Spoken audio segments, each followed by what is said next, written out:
बुधवार को उत्तर प्रदेश के इटावा में दरभंगा एक्सप्रेस में आग लगने की घटना के बाद गुरुवार को वैशाली एक्सप्रेस में आग लगने की एक और घटना सामने आई। गुरुवार की सुबह 3 बजे दिल्ली से सहरसा जा रही वैशाली एक्सप्रेस के स्लीपर कोच 6 में मैनपुर आउटर गेट के पास आग लग गई।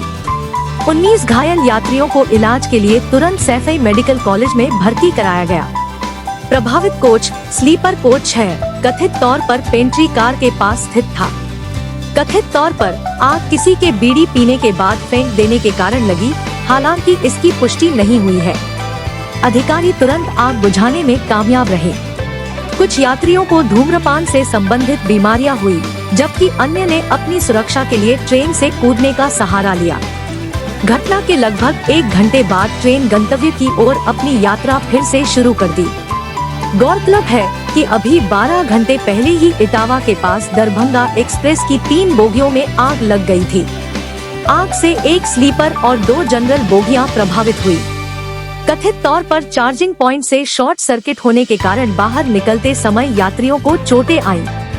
आग की लपटों को बुझाने के बाद प्रभावित 3 बोगियों को अलग कर दिया गया और ट्रेन अपने मार्ग पर फिर से चल पड़ी। एक अन्य घटना में उत्तराखंड में यमुनोत्री राष्ट्रीय राजमार्ग पर सिलकयारा दंदालगाम सुरंग के ढहने से 40 मजदूर पिछले 3 दिनों से फंसे हुए हैं। निर्माण चरण के दौरान अतिरिक्त मलबे के कारण जटिलताएं बढ़ने के बाद बचाव दल ने ट्रेंचलेंस तकनीक का उपयोग करके अपने प्रयास जारी रखे हैं। इसके अलावा प्रधानमंत्री नरेंद्र मोदी ने हाल ही में 24,000 करोड़ रुपए के प्रधानमंत्री विशेष रूप से कमजोर जनजातीय समूह PMPVTG अभियान की घोषणा की। झारखंड के खूंटी जिले में बिरसा मुंडा की जयंती पर शुरू की गई इस पहल का उद्देश्य झारखंड में आदिवासी समुदायों के कार्यक्रमों पर ध्यान देने के साथ देश भर में विशेष रूप से कमजोर जनजातीय समूहों PVTG के लिए समग्र विकास सुनिश्चित करना है। इसके अतिरिक्त पहाड़ी बहुसंख्यक कुकी समूह के प्रभुत्व वाले indigenous tribal leaders forum ITLF ने केंद्र की मान्यता के बावजूद अपने प्रभुत्व वाले क्षेत्रों में एक अलग स्वशासी प्रशासन स्थापित करने के लिए अपनी तत्परता की घोषणा की। यह बयान म्यांमार की सीमा से लगे राज्य में महीनों तक चली जातीय हिंसा के बाद आया है, जिसमें केंद्र सरकार ने 9 मैतेई उग्रवादी संगठनों पर प्रतिबंध लगा दिया था।